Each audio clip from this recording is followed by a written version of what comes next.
2015. It was in May of 2015 is Yeah. when we had actually released that one. But I think we were recording in March, something like that. So yeah. So it's been on 2.5 years. Yeah. A lot has changed. Exactly, right? So that's the whole point of doing this.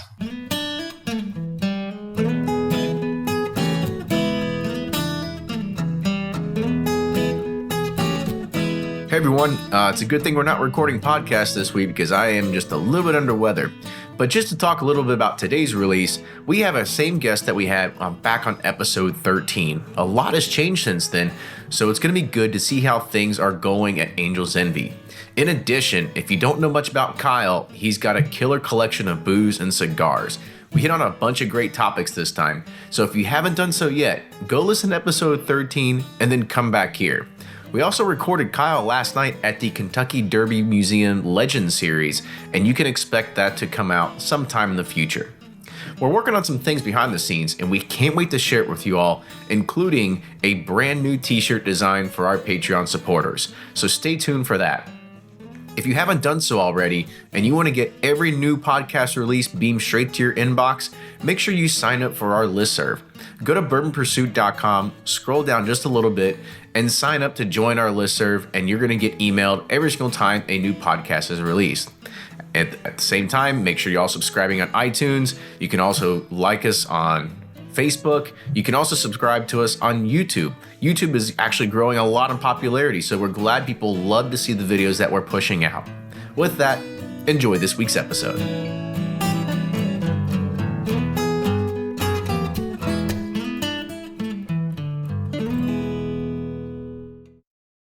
Play Whiskey Wednesday Round 11, the memory game. Until June 26, each week you can win one of our 12 incredible grand prizes. Select $2 at checkout. And if they match on drawing night, you'll win that bottle. Not a match? No worries. You still score a Weller 12-year. Every $5 ticket gives you 5 chances to win, including 4 weekly bonus prizes. Get your tickets now at give270.org. Charitable Gaming License ORG 0002703.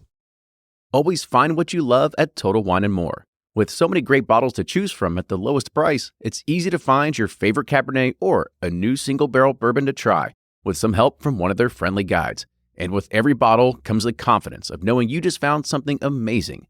With the lowest prices for over 30 years, find what you love and love what you find only at Total Wine & More. Curbside pickup and delivery available in most areas.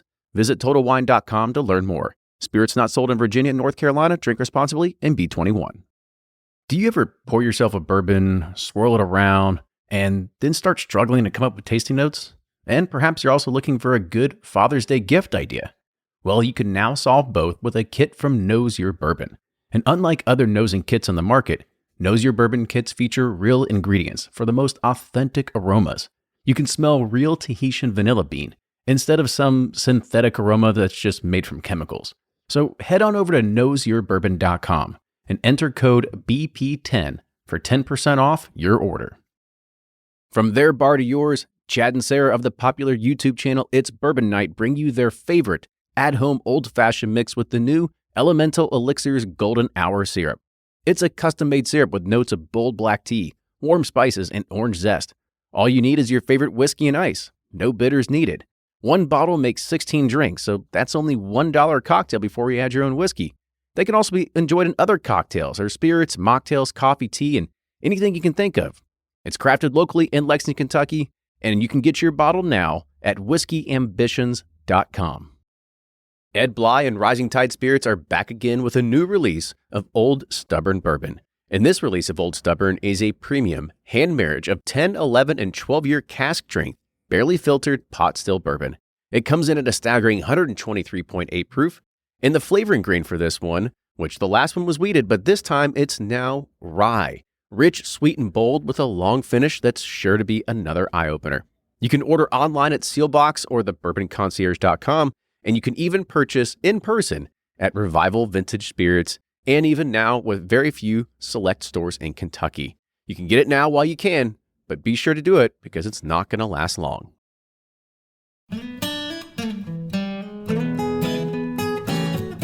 Welcome back to the episode of the Bourbon Pursuit Podcast, the official podcast of bourbon. Kenny and Ryan coming back to you again with another guest that we had, but actually it was back in the teens, and it's at one of the great new, I wouldn't say great new, I mean, actually it's great. New, the brand's been around, but it's a newer distillery that has been etched its way into Whiskey Row, and maybe Whiskey Row's further that way, but it's in downtown Louisville, close enough. But I'm excited to actually talk to our guest today because it's good to get an update of how things have changed over the past 2 years since the last time we'd actually talked to him. Yeah, we've been here in Louisville. We've been seeing this distillery being built for quite some time. And this is my first time walking in, and I was like blown away. You're like, this is like the nicest, cleanest distillery, like coolest distillery I've ever been in. Like, holy shit. I mean, I think they mopped the floors and everything. Oh, I know. There wasn't a speck of dust or dirt. Like, normally you're like, jumping over like grease guns and like, gas cans, not gas cans, but you know what I mean? Just equipment everywhere at the other distilleries. Or they got barn cats laying around everywhere or something like that. So yeah, it's tough to find that. But this distillery was also built with the purpose that they knew it was going to be a huge visitor attraction. So that's one of the unique concepts to it that I really like, is that everything was built in the way that they know they want to do tours through it. They want to be able to show people the experience. They want to be able to, give them the opportunity to be able to walk around, look at the fermenters, touch them, smell them, dip their hands in them. I don't really know what they do here, right? But one day, we'll find out. One day we'll do a tour here. Yeah. So I want to go ahead and introduce our guest today. So we have Kyle Henderson. Kyle was back on episode 13. For anybody that doesn't know, Kyle is the production manager at Angel's Envy Distillery. So Kyle, welcome back. Thanks for having me. Good to be back. You said this is episode 1.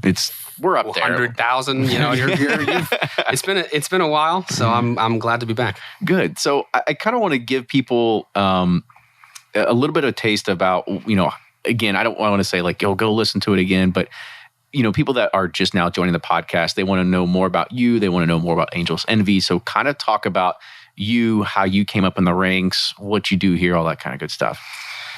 I was fortunate enough to be more or less born into this one.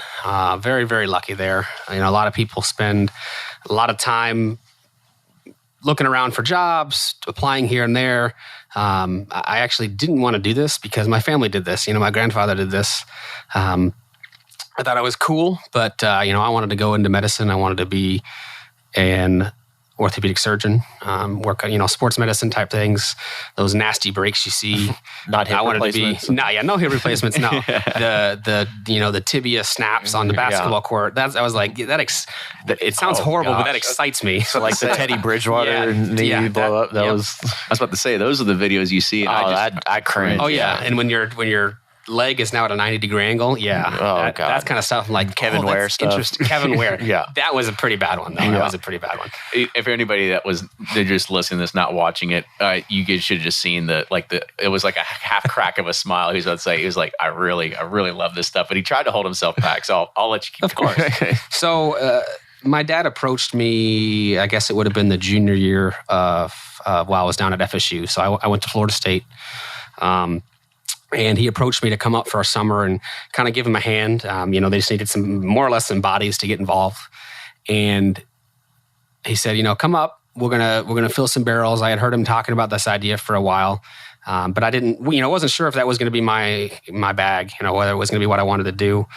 So I came up and we talked about it. Did some experiments in the garage. Everybody talks about bathtub gin, and everybody's experiments in the bathtub. I mean, this brand was created out of an idea and out of some experiments that were literally done in my dad's garage, almost 10 years ago. I thought you were about to say literally out of a bathtub. No, not out of the bathtub. No, it was in the garage. We tried to keep all of the alcohol fumes outside.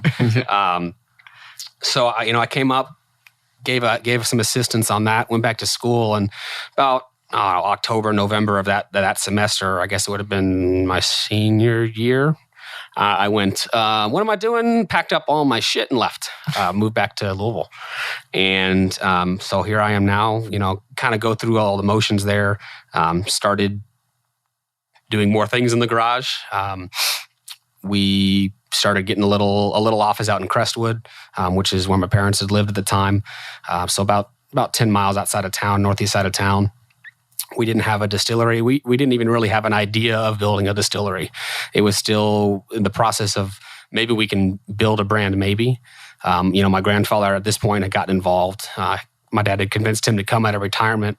And I think one of the things that really helped was the idea of building this legacy for the family. It wasn't just my grandfather doing something again. It was he gets to work with the son, and then over time work with myself, as his grandson to kind of do something neat, unique.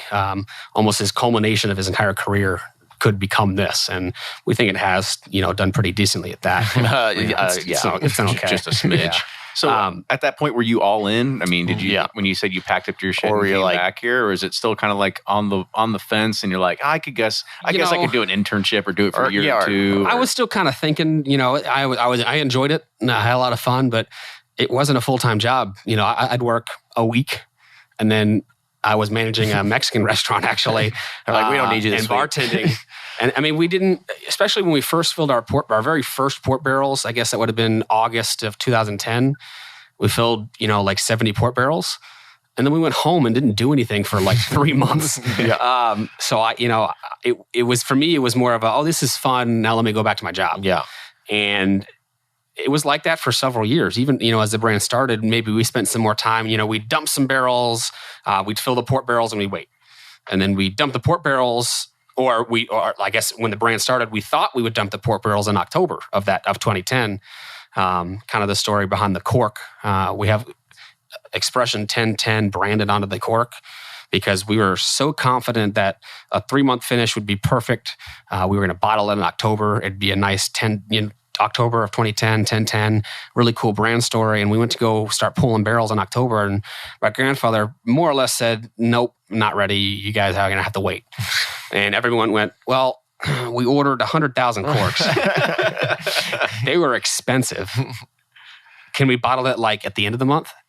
So we looked again, October 20th, something like that. By the time we could actually get it in the bottle, nope, it's not ready. Turns out March of 2011, it was finally ready. So almost 7 months later, we actually bottled it. And, like I said, we'd already bought those corks. And it's kind of become a collector's item. Collector's item. But it also, the story of the brand, everybody and their mother thought it'd be ready in October. And it wasn't. And that's kind of a tagline for the brand. It's not complete until it's finished, I think. That's what your dad said, yeah. So, we've taken that to heart, and, if it wasn't ready, it wasn't ready. Marketing and finance and, all the people scrambling around for money or whatever, be damned. When we're ready to put it out, we're ready to put it out. I'm sorry, Coach. No, and that's kind of enveloped the entire brand capacity there.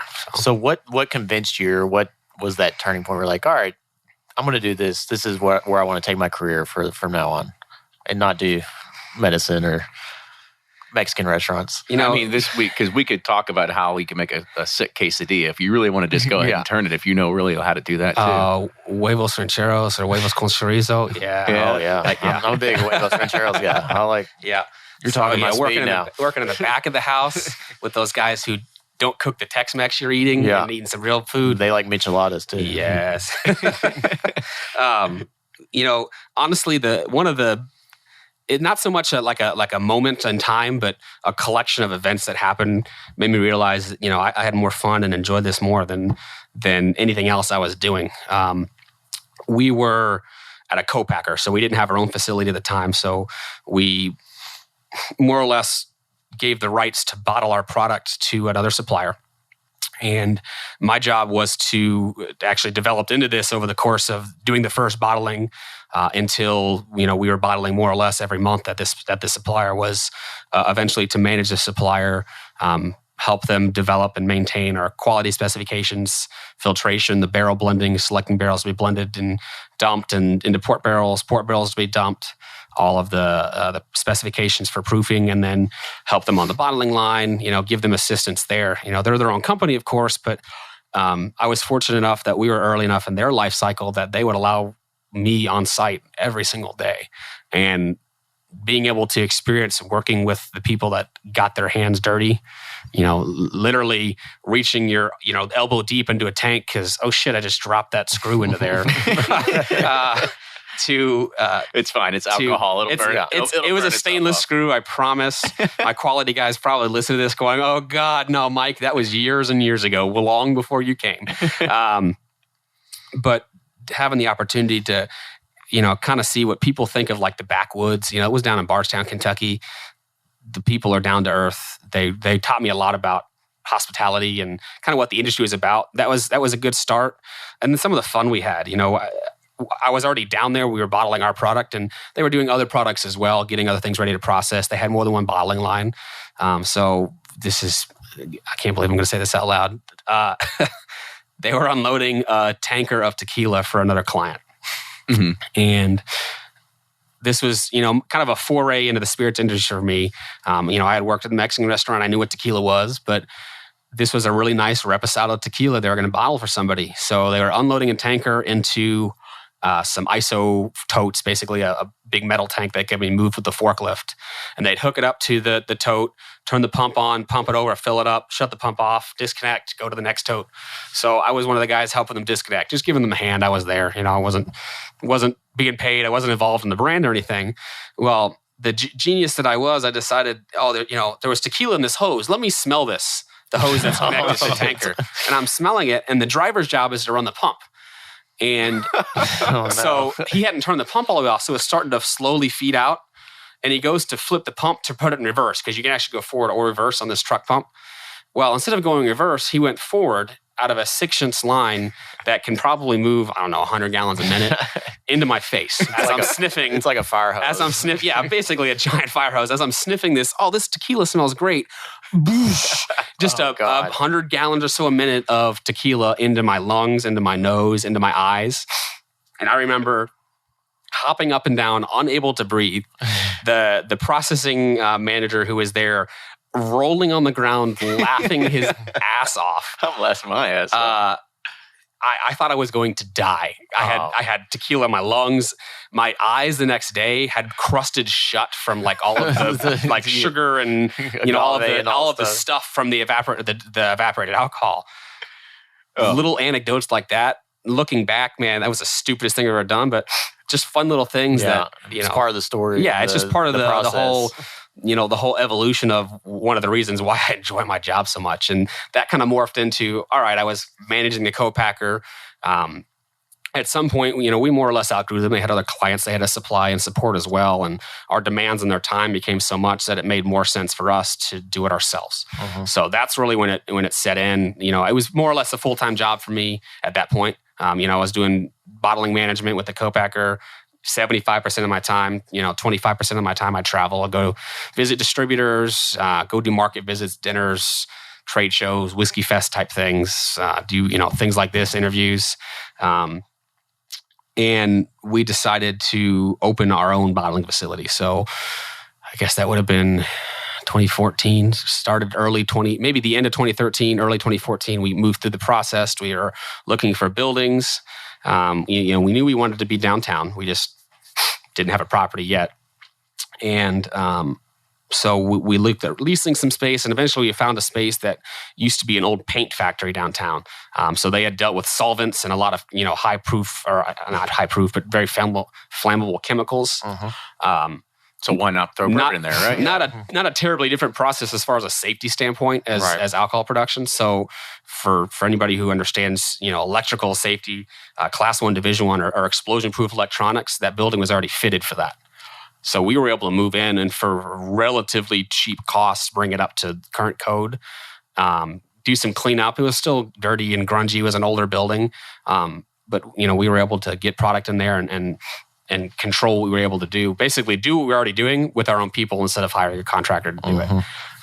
So when I was given that job as the blending and bottling manager, that's when it kind of came a realization of, well, it's been, I guess, 3 years at that point. Oh, this brand's successful and we're hiring our own people and we're, getting space. We're getting offices. And right around that time, the property that we're in now, the distillery here in downtown, we started a negotiation with the state to purchase it from them, going through that whole design process of this distillery. Oh, well, this is serious. This isn't just another crazy idea my dad and my grandfather had. Yeah. But it seemed to work out. Talk about your dad seems like a interesting character, like with crazy ideas. Like, was He he is always the like that growing definition. up? And where you're like, when he brought this up, we're gonna make our own whiskey, and you're like, this is Dad, just one of your other crazy ideas. He is the definition of an entrepreneur. He was one of those guys that was way into computers before computers were mainstream. And still to this day, he can take down and rebuild a computer and, build it from scraps and parts. And, he always kind of floated around and did different things. And one of the reasons he got into this was not only was his dad doing this, but, he was consulting for some people. He got involved with the ADI, the American Distilling Institute, and kind of really wanting to get a foot in the industry. So he was helping other people do exactly what we did, which is start a brand, do some planning, help them design and open a distillery. And I think finally one day it clicked. And he was working with my grandfather. My grandfather would give some really, masterful experience behind all of these things. And I think one day it went, well, wait a minute, why am I not doing this for ourselves, for the family? And that's kind of where the whole concept of this brand came about. So I guess another question for you is, when did you really get into bourbon, right? Because let's stay off the Angel's Envy track. 21. Yeah. But I mean, my lawyers aren't here, right? Yeah, it's fine. But I mean, I know I've seen some things online. You've got a decent collection and stuff like that. So kind of talk about like when you actually got into bourbon, understanding more about the spirits and actually enjoying them more, just outside stuff that your grandfather was making. So, while my grandfather was in the industry, I was a young, preteen, teenager years. Didn't really have an appreciation for it. And even after starting this, it was kind of cool. Like it was a cool thing, almost more of an ego thing. Oh, yeah. Look at me, I'm important. Mm-hmm. And it wasn't until, probably I met Gene. He's the guy that runs Warehouse Liquors in the Loop in Chicago. Really cool liquor store up there. I met him, I guess it would have been late 2012, maybe Whiskey Fest or something like that. And he pulled out some samples of some really cool stuff. And I went, oh man, that's I've never tried that before. I don't think it was even bourbon. I think it was rum or something like that. Because we were looking at the rum. Actually, I'm almost positive it was rum because we were trying different rums to do the rye finish in. And he pulled all these samples, and he had such a great passion for what he was just trying to more or less give us the experience for. He wasn't getting any benefit out of it other than, here's some new rums to taste. Awesome. Seeing that passion. And then he also, this was 2012. So he also had about a bottle of Pappy Van Winkle on the shelf for like actual retail price. And yeah. I was like, oh yeah, $160. I'll buy that. That looks cool. Because we had heard about it. People every now and then talked and bought it. Actually, that was one of the first bottles that I purchased that started my collection. So from there, I went into, we're going to do competitive tastings to see how Angel's Envy compares. So, we did the Woodfords and the Old Foresters, had that pedigree of my grandfather. Great spirits in their own right. We got into the, Knob Creek, all the Beam small batch collection, Four Roses, the Wild Turkey stuff, Heaven Hill, all of the Sazerac, Barton Buffalo Trace, all of that. Mm-hmm. And the interest started growing from there. And, people don't realize there was, 9 distilleries in Kentucky 20 years ago? Mm-hmm. And how many brands were there? There's still a ton. There's still a ton. But there was a ton of, relative to how many there are now, not as many, but still a ton for 9 distilleries. And they're all different. And it was really cool to see how even sometimes the same mash bill, the same distillation, maybe just a different way of blending or a different proof made such a different product. Yeah. And that really interested me. So I got from there to, all right, now I got to try some of these old Prohibition whiskeys. So we went to the Master Distillers auction for the Bourbon Festival and started fighting with Drew Colesbeam from Willett and some of the guys from Jack Rose over old Prohibition bottles. And then it went to estate sales. And then it was, now with the bourbon boom, all these other brands. So, buy a bottle here, buy a couple bottles there. We're going to open them and do a competitive tasting with the marketing team. And we drink 3 ounces out of that bottle. So, then I've got, 3/4 of a full bottle of something. Okay, cool. Let's keep doing this. To the point where it's a tax write-off too, right? It's even better. Yeah. Well, exactly. Research and development, R&D. But so the benefit is it allows us to taste all of these cool things and build this cool collection. And when people talk about these things, I wish I had a taste of XYZ. Elmer Teely as an example. After Elmer passed away, that stuff was hot off the shelf. You know, we've got bottles from 5, 6, 7, 8 years ago, multiple, I guess, different batches. And it's kind of cool to see the taste progression between stuff from, you know, when he was alive to stuff that's being produced now in his name. It is a little different, and it's kind of neat to see that. But only because I've been involved long enough and we've built this repertoire and built this competitive tasting set that we're able to do that comparison. You know, and I inherited a lot of stuff from my grandfather. So I got to taste a lot of the whiskeys he worked on in the 60s, 70s, and 80s and 90s. So a lot of Suntory whiskeys when Brown Forman and Suntory did some partnerships together. We have some of the whiskey that was made or barreled at the first, the reopening of the George Washington distillery, which I was actually fortunate enough last year to go and do. I guess it would have been the 10th anniversary of that opening to the public. We were invited back to that to go do the old distillation techniques and mashing in and, you know, open boilers and open fire pot stills, which still baffles me how they didn't blow themselves up, you know, 200 years ago. Actually, I'm sure they did. You just don't, you know, you just didn't hear about it. That's what OSHA was for. Exactly. So all of that history kind of got me to push too. And, you know, now I've got like 1,600 bottles of alcohol in my basement. Wow. It's a lot of bottles. That's pretty good though. That's more than But, Kenny. you know, you got me beat. But it's not all whiskey. By at least 3 or 4. Most of it's whiskey, but then you get into the scotch and you're like, okay, let's try a bunch of different scotches. And then, well, we're doing this rum, so let's try all these rums. So I got like 130 rums in my basement. And then, of course, we were purchased by Bacardi, I guess, 2-3 years ago, 2015. They even got more rums. So you know, I got to go buy all their products. We get a product allocation every year. The first couple of years, you get the Bacardi, the Superior, the white. You get the gold, the 8. You know, you pick up some of the tequilas, you get some Grey Goose, and you're like, well, now I still have money every year, and I don't need any more vodka. All right, let's get the Doucet, the cognacs, some of the scotches, the single malts they're involved in. All right, now I bought those. Now let's get the high-end Facundo rums, the Eximo and the Neo, and the really small quantity, super premium things they've come out with. And well, now I'm out of Bacardi stuff. What other competitors? Let's go to, buy Diageo scotches, and let's go buy, Constellation's brands and everything else. And it's really cool because I know they're doing the same thing to us. They're trying our things. We all support each other.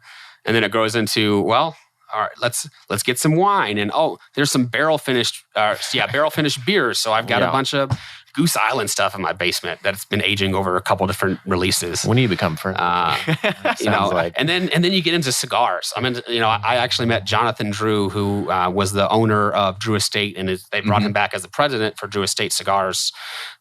I guess that would have been 2013 or 2014. I met him at an event over at Riverside Cigar Lounge across the river in Indiana. And we've become pretty good friends since then. So got into cigar saloon. Now I have a big closet humidor. I've got like 2,800 cigars. You got Behikis showing up. I have a couple Bacchus and Behikis, yeah. I like 54s. But, okay. 56 is a little too big. 52 doesn't last long enough, so. You sound just like Drew Colesman. He's got... Really? He's got all this stuff in his... He and I have talked about cigars before, but the two of us are so freaking busy. Yeah. We see each other in passing in like the airport or at a seminar event, and like, we need to get together. Yeah, and then 6 months later at another event, damn it, we didn't get together. Let's plan on that. I got off on a huge tangent. So sorry, but I mean, it sounds like you got a kick-ass collection that's growing. Like I said, we should probably befriend each other and try to figure out the time to hang out. But we'll see. My wife wants to get it out of the basement, so we got to drink it and smoke it to get rid of it. So. Bottles you need to open. I love opening bottles. That's one of the nice things. So there's like about 1,600. Over 1,000 of those are open. That's awesome. So I'm not, we may buy something we always buy it legally, always. Mm-hmm.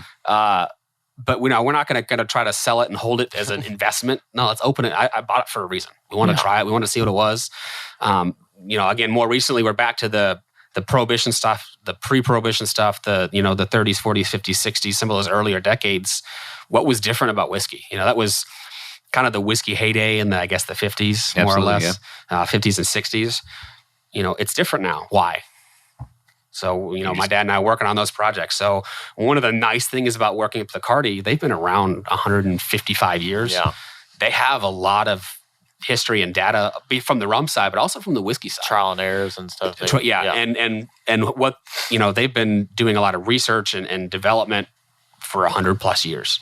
So they have a lot of data on what the industry was like the spirits industry as a whole. What was different between now and then? Regulations, what were different? Why did whiskeys taste different from a, you want to talk about climate change or types of, people have said that types of wood that's saying that. Atomic bombs. You're talking about radiation and trees, things like, I'm like, really? That makes a difference? Yeah. The GC, the chemist who's done the GC mass spec is going, yeah, you can actually see that kind of stuff. It just baffles me that minutia of detail can, well, whether it is making a difference, we're not exactly sure, but it's measurable. So you can assume it might be. Right. So you're head of processing, right? Or production, I'm sorry.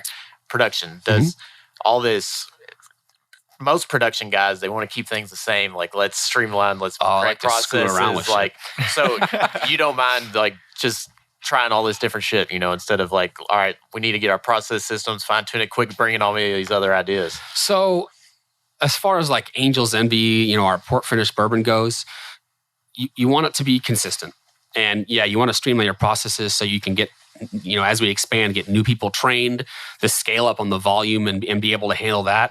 So you do have to, try to make it as consistent as you can. You want this range of bourbon, this mash bill, this yeast, this type of barrel, this warehouse. There's still variances that go into that. Maybe we'll play around with entry proofs, like we're doing here. Most of our bourbon that we purchased and then had contract produced for us and that we're producing now goes into the barrel at 125. But now we're starting to play with lower entry proofs between 100 and 103, like very low. Why? Just to try something different? I mean, what's the idea? The thought behind it, and one thing my grandfather was very adamant on, actually one of the reasons, Woodford goes in the barrel at 110 is that you're adding less, after aging, 4, 5, 6, whatever years, you're adding less water to bring it down to your bottling proof. So you're, in theory, diluting, those concentrated flavors you're getting from the wood and during maturation less. So the theory is, you're able to have the concentration of that flavor more. There's some science to back that up. We're still running a lot of experiments behind that, and we're trying to quantify that, which is hard because it's a perception. Right. But you can get there's a perception and there's measurable data too. So you got to bring both of those together to present the argument because it costs a lot more money. Yeah, because you got to present that to the if we're making the bean counters, 38 barrels a day at 125 proof. Well, when you do 100, 103 proof, you're making 45, 46, 47 barrels. Well, so, okay, it's only 10 barrels. Well, a barrel's almost $200. So there's a couple grand every single day you're spending. And then, so once a week, you have another extra trailer you're sending out. And then a full trailer of barrels in the warehouse every week. And then at one point, now you have to have an extra entire warehouse just to support that the lower proof of entry. And is the payoff really a better product? And our opinion is yes, it will be, and we're trying to demonstrate that so that because the bean counters are always going to question, well, why can't you go in 130 proof? Yeah. Well, because I'm not legally allowed to. Right. Okay. So what can we do to make the profitability? Because everybody understands this is a business. While it's a family business, and even Bacardi as a family business, people still need to make money. We're not. While I'm sure everyone would love to just make it for the fun of it, people want to be able to, go home and buy presents for their kids for their birthdays and things and pay their, mortgage and have a nice car and all of that. And the company still needs to make money. Yeah. The Bacardi family would still like to have, some profitability coming from this company that built over the last 150 years. I think so.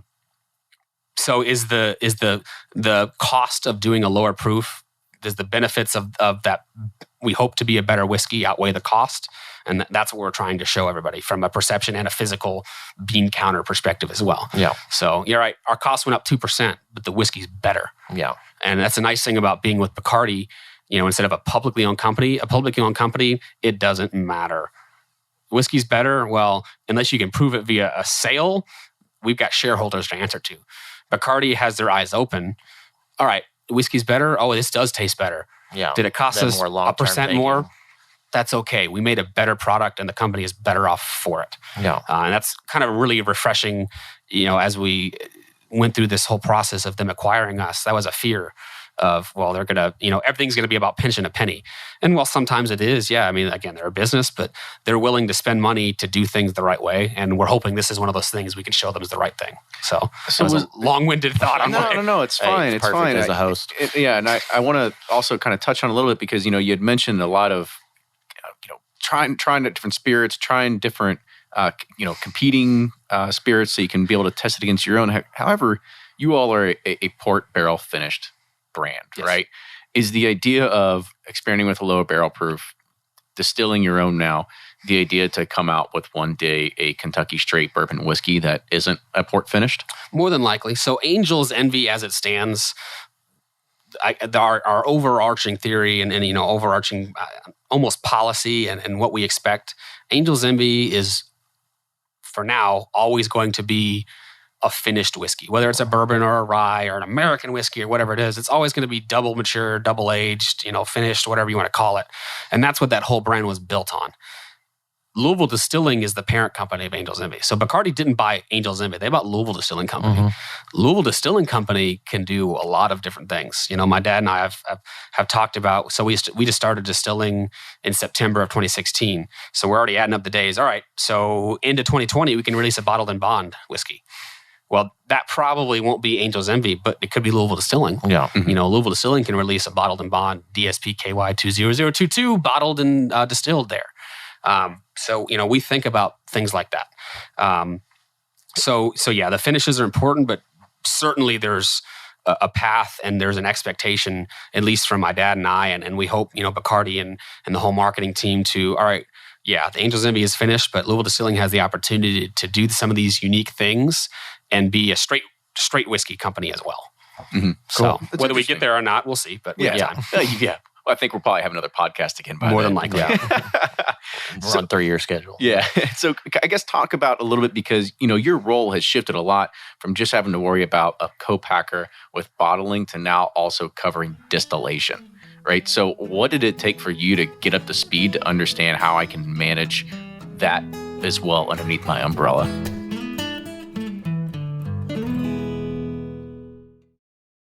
If you're anything like me, then you can't get enough about bourbon. And that's why I'm a subscriber to Bourbon Plus magazine. Bourbon Plus is a quarterly publication that tells the stories from the heart of bourbon, the farmers who grow the grain, the distillers who labor over the process, and the people like you and me who raise their glasses to celebrate it all. Subscribe to Bourbon Plus magazine today at bourbonplus.com, that's PLUS.com, and use code PURSUIT at checkout for $5 off your subscription. Shopify's already taken the cash register online, helping millions sell billions around the world. But did you know that Shopify can do the same thing at your retail store? Give your point-of-sale system a serious upgrade with Shopify. Shopify's point-of-sale is your command center for your retail store. From accepting payments to managing inventory, Shopify has everything you need to sell in person. And with Shopify, you get a powerhouse selling partner that effortlessly unites your in-person and online sales into one source of truth. Track every sale across your business in one place and know exactly what's in stock. Connect with customers in-line and online. Shopify helps you drive store traffic with plug-and-play tools built for marketing campaigns, from TikTok to Instagram and beyond. And get hardware that fits your business. Take payments by smartphone. Transform your tablet into a point-of-sale system, or use Shopify's point-of-sale Go mobile device for a battle-tested solution. Plus, Shopify's award-winning 24/7 help is there to support your success every step of the way. Do retail right with Shopify. Sign up for a $1 per month trial period at shopify.com/bourbon, all lowercase, and go to shopify.com/bourbon to take your retail business to the next level today. Shopify.com/bourbon.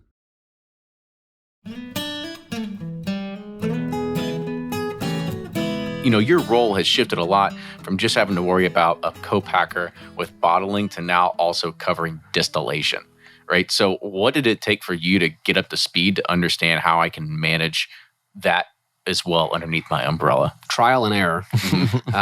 Fortunately and unfortunately, I was able to, I did some internships. I worked at Catoctin Creek, did an internship there. They're in Loudoun County, Virginia. Scott and Becky were very gracious enough to let me come in there and try to destroy some of their equipment because I didn't know what I was doing. So it's like driving a Don't stick turn shift that knob. Yeah.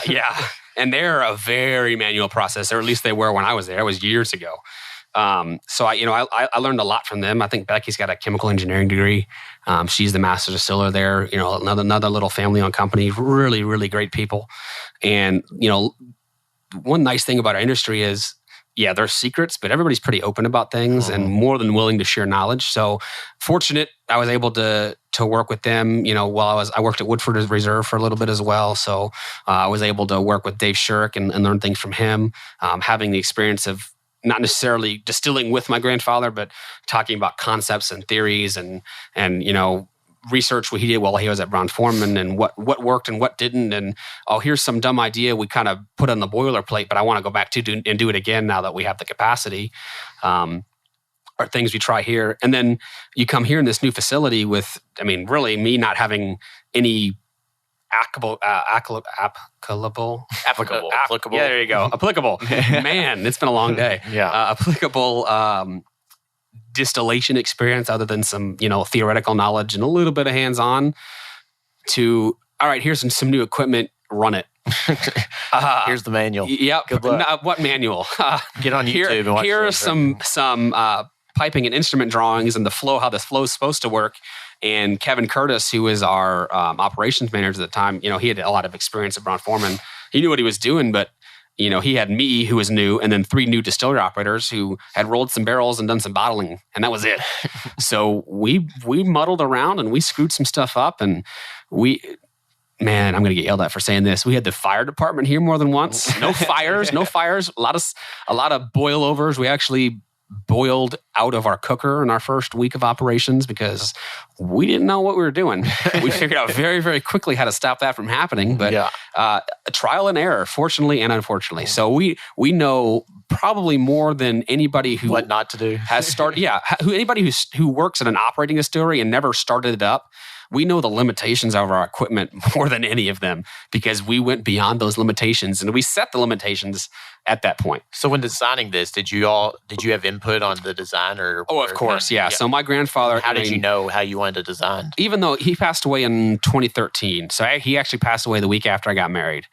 And we had already kind of started the concepts of this. We weren't 100% set on this site. But we knew what the layout and the flow should be if we were to go into here and kind of the theoretical behind it. And, we knew we wanted, a Vendome column that was designed to do certain things and pull the reflex back in certain places. And we knew we wanted to have a cooker match our fermenter. We didn't want to do 2 or 3 cooks to fill one fermenter. So we wanted to do more of a batch continuous distillation. We knew the concepts behind that. We got involved a very good process engineering firm here in Louisville called Vitok. They help a lot of distilleries. They do work for makers and OZ Tyler and a lot of other people that they keep under wraps too. Those are the ones they publicly talk about. So they have a lot of really good distilling experience. Several of their staff members were engineers at distilleries for companies, distilling companies, and so we use some of their expertise. All right, here's what we want to do. How do we do it? And they go, oh yeah, well, your dynamic fluid flow is XYZ, and if you have a 90-degree turn, you need to have this size of a pump, and your fermenter size is this, and this is your beer flow, and boom, there's your output on your still. Wonderful, build that for us. So you take that and you bring it to the piping guys, the guys who install the piping, and here's what we want to do. Let's lay it out, put it in, and over the course of 3 years, you build a distillery, and then you find out, well, that wasn't the way we wanted to do it. So you cut some stuff out and you put it back in because nobody's perfect. Yeah, it all makes sense on paper. Well, you know what? You crazy engineers, I know you're listening. The math says it should work, but in real life, sometimes it doesn't. Yeah. Well, if it's a 90-degree angle, it works exactly like this. Well, I'm sorry, with my little protractor, it's a 91-degree angle. Well, I didn't run that equation, so I can't do that. It's trial and error. You have to get it going and go, man, that pump was a little undersized. And that's why you build an extra 10% capacity in things because it may be a little undersized without it. How do we get on this? So now we're talking about the design, but I think you covered it all. Yeah, but I kind of want to dive into it a little bit because you're hiring the design company and you're building this up. However, getting the right people, I think, is the hard part of any job. So what was the onboarding process of trying to find the right people to help staff this facility and everything like that? Because I know that it's not an easy job market to find the right people, have the right fit to make sure that because you're not the only distillery popping up right now. It's you have competition. So all the talents, everywhere. Well, when we started, we were one of the early kind of inns in Louisville. or I guess would have been in 2014, we put our help wanted ad, for lack of a better term, for our 2 lead people. So we had a lead processing operator and we wanted a lead bottling operator because we were going to dump processed whiskey and bottle whiskey. So the guys that applied, Blake and Chad, Blake actually applied for bottling and Chad applied for processing along with other people, a lot of other people, actually like 100 something people. And we got down to these last 2 guys, and Kevin and I were responsible for hiring and then managing them. And we went, well, Chad would be great for the bottling, even though he applied for processing. And Blake, man, he'd be really great for processing, even though he applied for bottling. So we offered them the opposite job that they applied for. And those were our first 2 operations hires. Then we hired a few people just to help us roll barrels. So we bought our own warehouse right about the same time, one of the old Yellowstone warehouse down on 7th Street. Refurbished it and got our DSP, and we're like, well, our barrels are stored all over the state. Let's try to consolidate some. So we started moving in 3 trailers of barrels a day. So 270 barrels a day.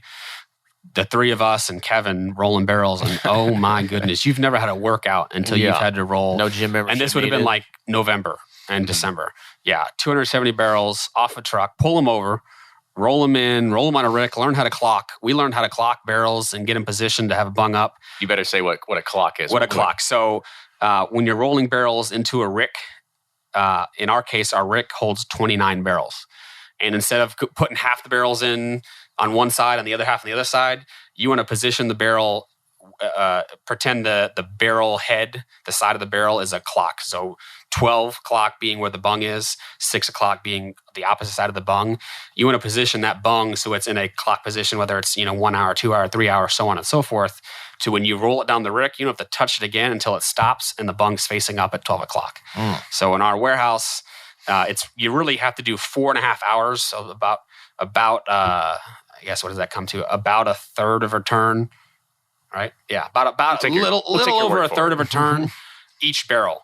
So we time. So the first barrel maybe at 12 o'clock, then the second barrel is at 4 o'clock, and then the next barrel is at 8 o'clock, and then to make up for the 2 half an hours you missed, the next one needs to be at 1 o'clock. That makes sense. Makes sense. Now it makes sense. Yeah, wonderful sense. So it's called clocking a barrel. Anybody who's rolled barrels is probably familiar with that term. It's new for me. Yeah. I have not rolled barrels. So, go down to like the Bourbon Festival, and they have the barrel rolling competition, and they're judged on if they can clock those barrels and get those bungs straight up 50 feet down the rick or whatever it is. Right. So doing that 270 times a day, man, yeah, you don't need gym membership. You're tired. Kevin gave up about 2 weeks in. His knees were giving out. He was over 50, so he was like, nope, I'm done. You young guys take care of it. Yeah. So we hired 2 of my brothers, Connor and Andrew. We brought in some temporary workers, some of whom we eventually hired, because we just figured, we don't have our bottling facility ready yet. We only need to move in 15,000 barrels. So let's get do a few trailers a day and get it done.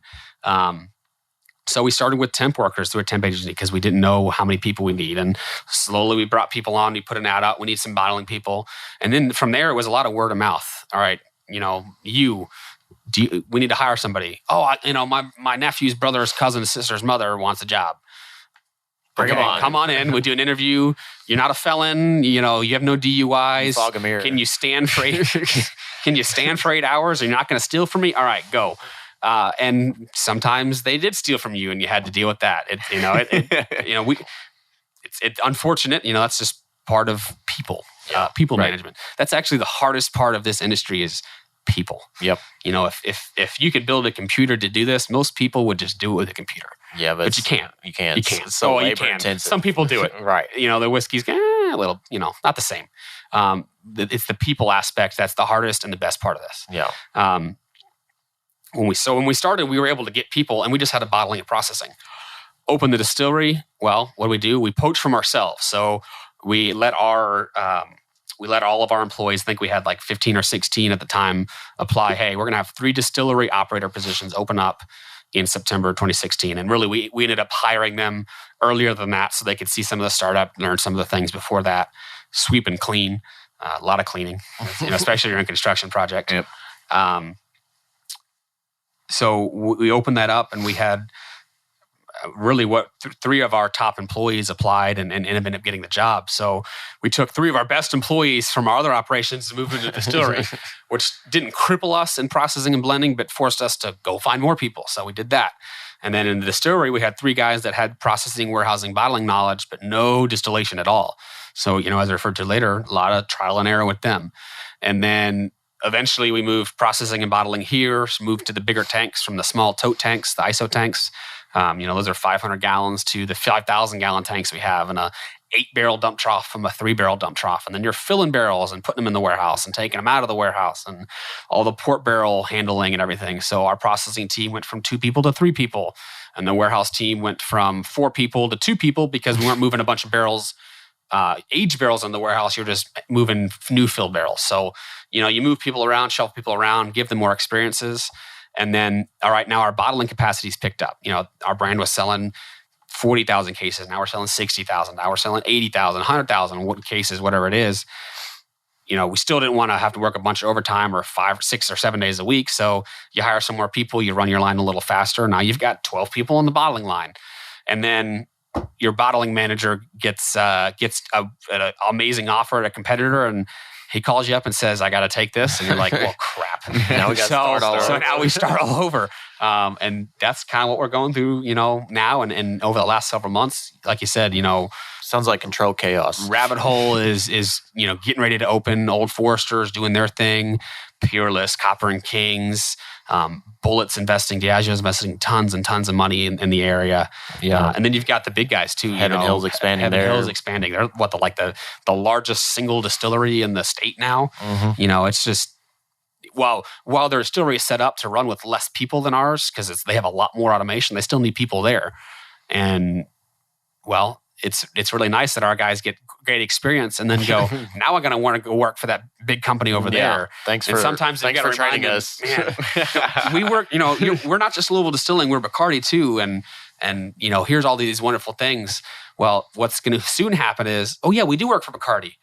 I've got all this experience. I want to go work in Puerto Rico now at the rum distillery. I'd do that. Man, how do you say no to that? Like, I don't have a whole lot to offer you other than we don't have hurricanes and we have snow.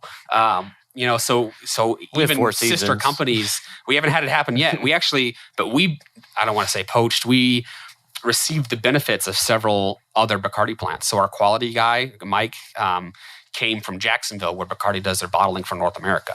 So he was a quality supervisor down there. He had an opportunity to grow, came here. Our operations director also came from Jacksonville, and he's worked at several Bacardi sites. So we have a lot of great benefits from them. But what's going to happen is as our team grows and becomes experienced, their skills are going to be needed elsewhere as well. So people are the worst and the best part of the industry. Absolutely. So another question was just about the distillation today. So how many barrels are you actually pumping out of here a day then? So when we started, we were lucky to get like 32. Our yields were terrible. We didn't have contamination. We were making good whiskey. It just wasn't as efficient as we'd like. We've slowly increased that to an average of 36. And that would have been early 2017, maybe February, March 2017. And we've improved from there. So we hired a new operations manager. Kevin left us to go work with another company. There you go. People leave and go to work for the next big, awesome company. We had a lot of support from him, but he moved to a new one. So we brought somebody else in. So we hired Connor, who's our new operations manager. He was at Woodford and Brown-Forman for a very long time, many, many years. We brought him in and we're working with him to better refine our efficiency, improve our yields. You guys mentioned early on, we're a very, very clean distillery. We've been open for a year and a half plus. We still get reviews on TripAdvisor and Yelp. That's the cleanest distillery that I've been in. And we take pride in that. You guys kind of joked about mopping the floors. We mop the floors every day. Yeah, you can every tell. Single day. And people feel, man, this is tedious. It's just busy work until they see the feedback from people who have nothing to do with us. Holy crap, this place is clean. Well, yeah, it makes it more like my wife probably, if we went to the Buffalo Trace hard hat tour, she would not like climb those stairs, and she was like, "This place is a dump." And then you come up here, and it's like, and they're not. That distillery is just how many hundred plus years old, They're just and old. it's not that it's dirty. It's just old, and those things that build up. But over it's not their time. perception, So, you know. Yeah. So we're trying to delay some of that buildup. But even within the Bacardi organization, so one of the guys who helped us manage this project, he does project management for Bacardi. $100 million plus projects, and he came back a year after he left. He was here for the duration of the project. And when we were completed, he left and went back to his job in Puerto Rico and came back for our, I guess, like 1 year anniversary, something like that. And he went, holy crap, this place is still clean. Like it's an expectation of you're a plant, you're going to get dirty, but we take a lot of pride in keeping it perfect. And part of that is building efficiency. So cleanliness keeps bacteria and dirt and dust and other things from getting into your fermentations, which lowers your yield. Being able to properly clean and having good temperature control and good yeast management. I got back to cleaning, making sure your tanks are clean before you dump the next tank or go into the next one. That has allowed us to get to the yield we're at now. We're, on a 13,500 gallon fermenter, give or take. We're producing like 2,600 proof gallons. So more or less about 37, 38, 39 barrels a day. And that's one fermenter. Right. So I would imagine to say that you're probably dumping more barrels than that per day as well. So is this... a lot. We're filling a lot more. So we're dumping for this year's volume. We're filling new barrels for 5 or 6 years down the road's volume. And, we hope to grow 10, 20, 30, 40, 50, whatever percentage a year. So if we want to grow, say, 15% next year, and then the year after is another 15, well, that's 15% of 115% of this year. So it's a compounding growth as well. Yeah. So we may be filling, 40 barrels a day now. We're only dumping, say, 20 or 30. Okay. Because our volume needs now don't necessarily match meet what what's we're going going to to be do in in 4 or 5 years, which we're filling for now. Yeah. And then you have to take into account evaporation. So we have a full barrel now, and 5 years to dump it, it's 70% of what it was too. So yeah, I kind of looked at it, the thought process of is this the goal that you're now going to get yourself off of the no more sourcing, right? Is that the ultimate goal? That's the ultimate goal, absolutely. But you don't want to go cold turkey either, because while the guys we've been contracting with, we've been managing the grains, making sure it's the right grain, the right yeast, all of our mash bills, even specifying temperature profiles for fermentation and distillation proofs and what they pull off and don't pull off and heads and tails cuts and all of that. It's different equipment. The whiskey is going to be a little bit different. We do send them our barrels, so we're able to use our Kelvin barrels. We use Kelvin for 99% of our maturation. Great people to work with. Barrel gives you a lot of that flavor, but the distillate going in it, if it's tweaked a little bit, it could be a little different down the road. So we're still having some not as much as we used to, when we weren't distilling. But the goal is over the course of several years, blending in the contract production with our current production. So if there is a profile change, it's very long and slow and a gentle rolling hill rather than more jump subtle, off a cliff or something like that. Yeah, so, you could see a gradual progression of the span of a few years. And that's fortunately we've thought about that way ahead of time. Back when the brand was born, that's part of the expression novelty is each batch is slightly different. It's nuanced. Things change from batch to batch to batch. And that's okay. It's part of our brand. We're not every bottle of whiskey we're not a Budweiser where every bottle of Bud is brewed exactly the same no matter where it was done and it tastes exactly the same. We're going to be different from time to time. So it's part of our brand story too. It's part of whiskey in general, yeah, right? Well, exactly. You can't replicate all this. No. So Kyle, we're kind of coming to the top of the hour here, but I just want to say thank you again for coming on the show. Diving into this, I even had more questions written down. But we weren't. I just kept talking. We'll do a part 2. No, it's great. It was interesting. It's the greatest excuse to be a host because we ask you the question. You just go. It's great. Well, good. And the way you explain things, it kind of makes it all come together. So no, I think you did a great job of explaining all the process and designing and building because this place is an artwork. It's beautiful and it's cool how to see it all came together. Sure. Well, it's a 115 plus year old building. Yeah. And man, it wasn't cheap, I know. The building itself was really cheap. We bought it at surplus, but the restoration, that's where looking back, do we really want to do a restoration project? Yeah. Now, it was awesome. The place is beautiful. We've had people call it the Cathedral of Bourbon, which I think is a little way off the scale. But walking in with the double tall ceiling and it's the angel thing. It's really a neat place to be. Yeah, and I took great comfort in because I'm a small business owner too. Talking about getting all these new machines and screwing up. And like when we first started, like we didn't know what the hell we were doing. Yep. And we fucked up everything. And it's like, it's nice knowing that you all go through that too. Absolutely. When you see this, you're like, man, they have everything put together. $27 million in this and we still screwed stuff up. Yeah, exactly. So no, it's pretty cool. Well, good deal. So Kyle, if anybody wants to contact you or reach you or just find you here at the distillery, how do they do that? Oh man. Don't do it. I already work about 70 hours a week, so just come on to the distillery. I'm usually here. We're running 7 days a week operation in the distillery. We have shutdowns and holidays and things, but it won't be long this summer. We'll be running around the clock. So I will be here, to the chagrin of my wife, a lot more than I should be. But yeah, you can walk in the front door, ask me if I'm available. I'll come down. There you go. That's simple. Easy enough. So Kyle, I want to say thank you again for coming on the show. Yep. Since he doesn't have any social media, you can follow us on social media. So you can find Bourbon Pursuit on Twitter, Facebook, and Instagram. Make sure you follow or subscribe on iTunes, write iTunes reviews. That's what helps really get this brand out there.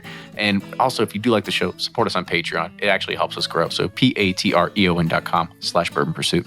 Yeah, and then any show suggestions, feedback, comments, we love hearing from you all, giving us new ideas on where to take the show. So we appreciate that, and we'll see you next time.